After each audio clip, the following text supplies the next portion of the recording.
Let's talk about left tomb.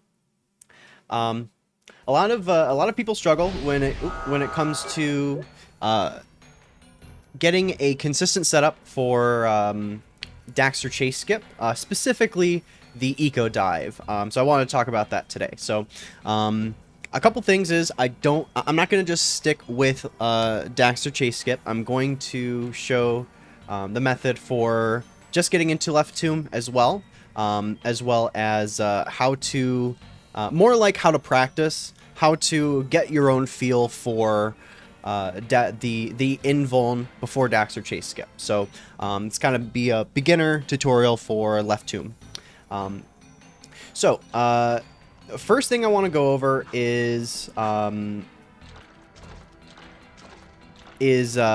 the water roll jump into left tomb. So if you are here to learn about Daxter Chase Skip, go ahead and skip to the time in the description. Otherwise, keep watching if you want to learn about the water roll jump. So out of bounds water in Jack 2 acts similar to inbounds water in Jack 1 when it comes to doing water roll jumps.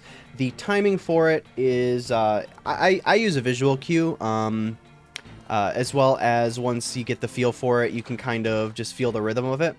But what you're gonna do is when you jump, you're gonna jump and hold forward when Jack and roll when Jack hits the water. So actually, let me pull up my input viewer. There we go. Okay, so you're gonna try to hit roll your L1 button right when Jack hits the water, so kind of like that. Kind of when Jack's feet touches the water is when you want to time it for, and then it's just a normal roll jump from there. So now for this trick, a lot of people struggle with the lineup. So now I use the lineup, I guess when I did this trick, I used the lineup by the runner Sikinar. He made a video about it a while ago. It's a really good video. I recommend watching it too to get another perspective.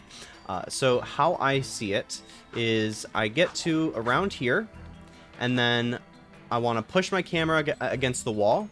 And then what you're going to do is you're going to line up with this pillar. So the pillar I'm looking at is this line right here. You're going to line Jack up that he's right in the center there. And from there, you're going to jump and then push your analog stick left and roll jump right when Jack hits the water. So you don't want to be moving until you want to do the roll jump. So I'll show that here.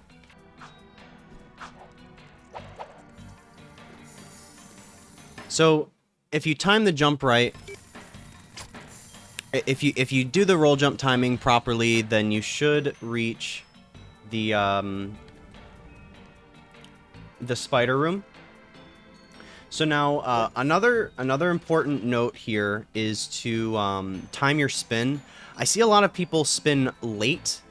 In my experience, at least, I like spinning a little bit early. I feel like it gives you a little bit more distance and a little bit more time to get that distance that you need. So if you want to see, that would be a little late for what I normally do, but it still worked. It takes practice. You gotta get a feel for it, just like everything.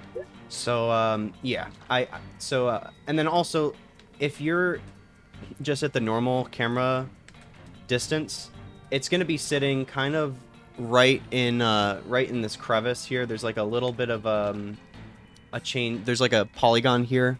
I don't know how much you can see in the recording, but if you have your game open, there's a polygon right there that is usually a good setup for kind of where you want your camera to be. And that kind of gives you an idea of how far Jack needs to be in the water and lined up with a pillar. So I'll do that one more time here. So I would say that was a little bit too late. I didn't quite get the distance that I wanted. So I'm going to do it just one more time, just to make sure I got it here. All right, and yeah, so pretty straightforward. It's definitely the easier method of doing left tomb. Of course, you do have to do the Daxter chase, which is, its own mission. And I do recommend newer runners use that method over Daxter Chase Skip. So now, this is kind of the main part of the video that I wanted to go over is Daxter Chase Skip itself. This trick, you kind of got to get a feel for it. So it's less of a this is the lineup and more of this is how you're gonna practice it. So the lineup I use, I believe, was made by Burke when it was first discovered, Burke Maverick. And how I do it is I get the camera really close to Jack, put it right behind him, and then I'll try to line his right shoulder up with the edge of the eco. So now this isn't super precise, and this is kind of what I mean where you kind of got to get a feel for it on your own. So the goal, let's see if I can, so the goal is to hit the eco between around here and here.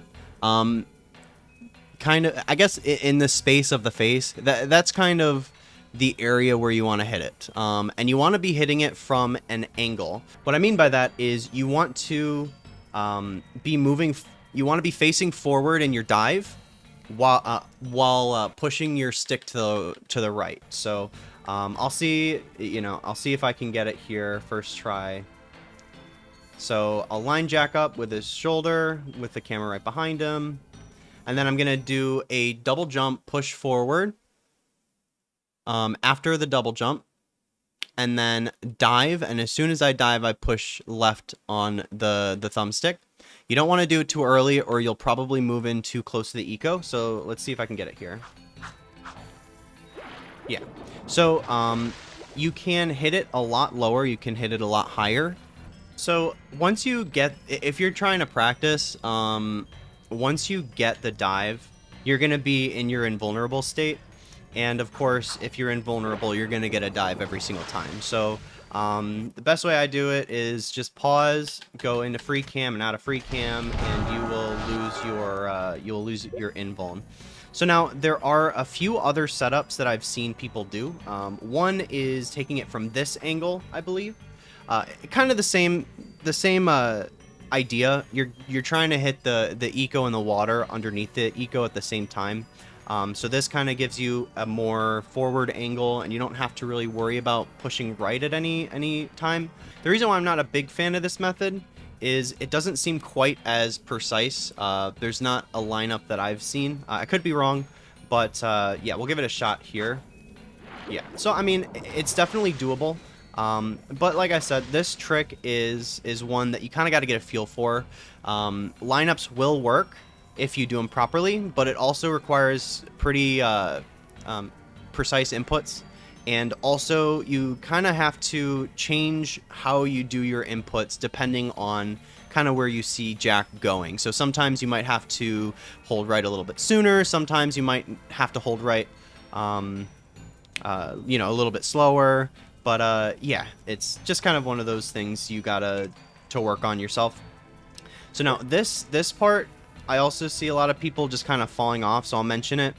The standpoint ends right before this this texture here where it changes to the wall. So if you walk past it, you're just gonna fall off. But the standpoint continues in between. Whoops. The standpoint. There's a standpoint right here between the two pillars, and then once you're there, it's hard to fall off. You can either do a ground pound from this area, or it's a little bit faster to go from here. I see a lot of runners do it this way, but that's kind of the risk. Is there is this point where you can slide on, and if you slide on it, then you don't take fall damage. So I like to jump over the gap and do the ground pound a little bit farther in. So what I usually do is I'll do my dive, and then I'll jump this way, and then do my pound here. You need to do the fall damage. Reason being is there's two states of invulnerability, which you may already know. First stage, the enemies won't even see you. And the second stage, they will attack you still. So now I lost invuln because I got stuck in the spider. So I'm going to go back up and get it here real quick. Give me one moment. Okay, so we're back here. The next step, of course, trigger the cutscene. If you have invuln state 1, you'll have a black screen. You'll still be able to control Jack, but you can't really do anything from there. You'd have to bonk and then trigger the Daxter Chase cutscene, and at that point, you're just doing Daxter Chase. So, you don't crash. The black screen doesn't mean that you have to reset your console. You just have to find somewhere to bonk to get rid of your invuln state. So, like if you're in a race or a marathon or something like that, you can continue the run. But yeah, next step, of course, is you're going to run past the boulder, attract some of the spiders.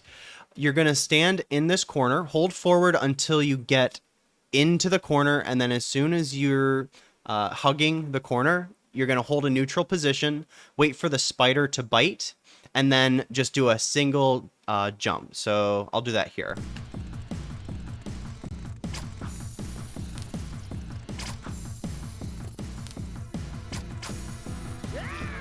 So that sucks.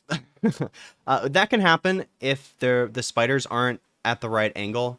What happened is I lost my invulnerability, and so the rock crushed me, and I'm going to respawn into the Daxter Chase. So that's a failed Daxter Chase skip. Let me get back to where I was so I can show you the correct way of doing it. So we're going to line up with the corner, wait for the spider, bite, jump, on Jack again. Next part is we're going to hover up the stairs here.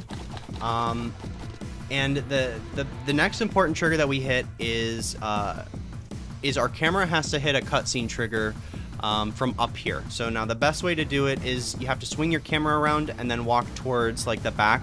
A lot of runners will just punch board, turn their camera like this. If you see that black screen, then that means you triggered it and you're good to continue. I like to get into this corner because I can face the direction I want to go, and I'm less worried about falling out of the void. So I'm going to do a dive, swim under the wall, and then a lot of times it's hard to get your camera to pass through the wall. So I'm going to tap left on my camera stick while I tap forward on my movement on my left stick here. And so that usually gets the camera inbounds again, or out of bounds.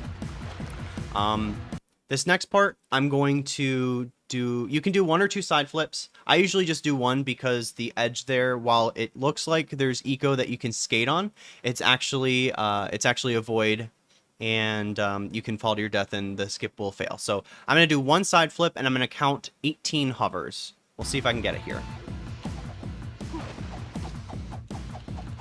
9, 10, 11, 12, 13, 14, 15, 16, 17, 18. So now the next trick that the next part of this that a lot of people have issues with, sometimes if you hit the shaft at the right angle, if you hit some of the ramps from outside of out of bounds, you can bounce off and fall into the void. So how I avoid this is I wait for Jack to pass the camera, and then I'll get off of my board.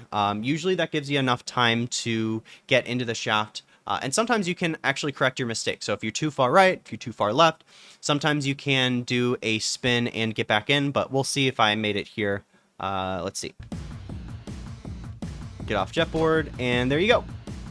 And then now just to trigger the end of the mission, you hit that second web, and there you go. That's Daxter Chase Skip done. So, of course, if you have any questions, go ahead and let me know, and I'd be happy to help you. Of course, the next step is right tomb, and you just kind of follow the route, hover out of bounds, and all that stuff. But, you know, that is for another video. Other than that, hope you guys learned something here, and yeah, catch you soon.